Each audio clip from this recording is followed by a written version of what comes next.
नमस्ते महालक्ष्मी नमोऽस्तुते। नमस्ते गरुडारूढे कोलासुरभयङ्करी सर्वपापहरे देवी महालक्ष्मी नमोऽस्तुते।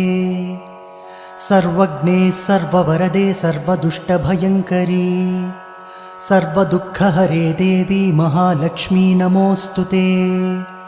सिद्धिबुद्धिप्रदे देवी भुक्तिमुक्तिप्रदायिनी मन्त्रपूते सदा देवी महालक्ष्मी नमोऽस्तुते।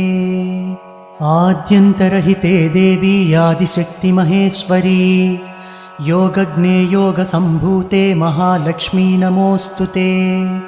स्थूलसूक्ष्ममहारौद्रे महाशक्ति महोदरे महापापहरे देवी महालक्ष्मी नमोऽस्तुते। पद्मासनस्थिते देवी परब्रह्मस्वरूपिणी परमेशी जगत्